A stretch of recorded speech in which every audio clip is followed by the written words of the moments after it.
welcome back to the Vintage Sewing Machine Garage, folks. This is the set of directions that came with this needle threader. I scanned it on my printer and I enlarged it because it came as a much smaller folded, you can see the creases, folded set of instructions on a tissue weight paper that is about 70 years old. So I thought it would be good to have a backup copy here. And the instructions are pretty straightforward. This little device is a little more clever than I realized. It says you have, it says A, B, and C. It gives you a guide. Let's see, here we go. So you can see I'm holding the threader here. The body with the groove in the top, this is the needle threader itself, the little green plastic housing. A is the metallic guide. That's the big clamp looking thing here. And then C is the hook. That's what I showed. Maybe you can see it here. It's very faint. It's very tiny. But let's see if I can bring it forward. There you can see the hook right there. That's the one I just showed you guys when I was trying to put in the new hook because the other one had broken off by someone in the past. And it says down below, each automatic needle threader is delivered with a spare hook, which can be easily mounted in case of breakage of the original. So they were planning for that. Okay, so it says the needle threader is used as follows. Take the needle threader between the thumb and the forefinger, that is what I've got here, of the right hand, and place it on the axis of the needle so that it touches the bottom of the needle clamp. The needle fits into the groove B, which you can see right there. And the metallic guide C slips over the needle. Then rotate the needle threader on the axis of the needle until the hook passes through the eye of the needle. With the thumb and forefinger of the left hand, pass the thread under the hook and hold it taut. And you can see the photo right here that they're trying to tell us.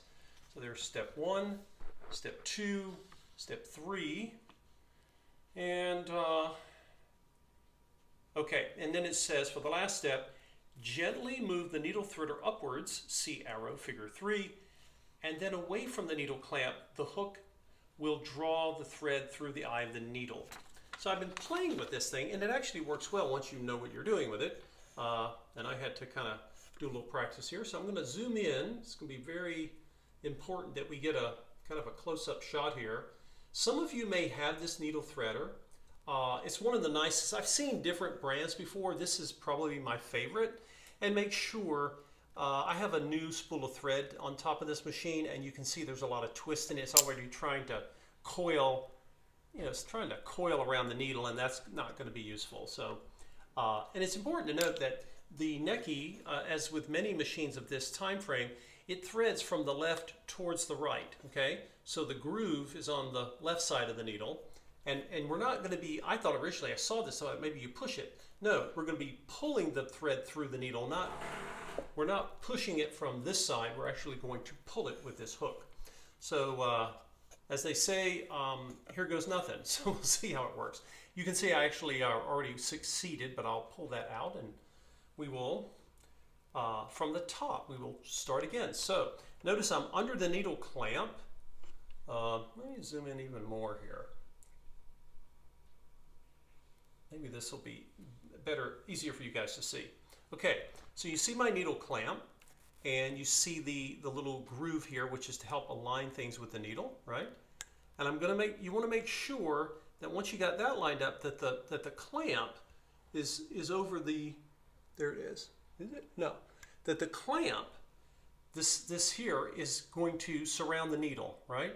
And then, because of this thing must have been measured right, that hook goes right through the eye of the needle. So they must have known, exactly when you've installed the needle properly, how much space there was. So this was planned this way. Now what I'm going to do is I'm going to come down with the thread. I'm going to come through that same clamp, or C on the guide, and I'm going to look for the hook, the little thin hook. And you really want good light when you're doing this. I guess you always need light when you're threading a needle. And then I'm going to come up and this is like grabbing hold of something that's, okay. I don't know if you guys can see that. You want to kind of put a little tension on it. See where my left index finger is? I'm pulling down, but I've got the thread hooked. Now, as I pull toward the needle to bring the thread through, I'm going to have to tilt this down and then up. Okay, so I want to be able to come up. Whoops, missed it. If you don't get it the first try, keep trying, because some of us, you know, some people, I can still see the thread needles, and there it goes. What? No. Famous last words, right? Here, let's get the thread back out. Watch your thread, because a lot of times your thread's going to be squirrely and moving, you know, moving at cross purposes to what you're trying to do here. And you don't want to force this little hook, right? You'll know if you're just slightly pushing, when you're in the right place, it'll go right through the eye of the needle. So don't be overly zealous trying to do it. Okay, I've got the thread hooked here. Let's see what we've got here. And there it comes. Now, what I've got, I'm pulling, right? And what you can do is you can get the thread off the hook and just use your fingers to pull the rest of it through. And what have we got here? We've got thread wrapping around places. This might happen to you, and remember, when you go to pull the thread through some more, the foot is down, and you've got to release the tension up on your dials, or you're just going to tear the thread. So I lift up, that loosens the thread, and there she comes, guys. I just threaded the needle. So it does work. It's like anything else. Again, I don't know if people had to pay extra for these, or let me see if I can hold it still. I'm kind of holding here. I rarely get this kind of light. This is afternoon sun, you know, and we're in January, but look at this, guys. Even the needle threaders were built with quality and care. So I really admire the past generations. They had good taste.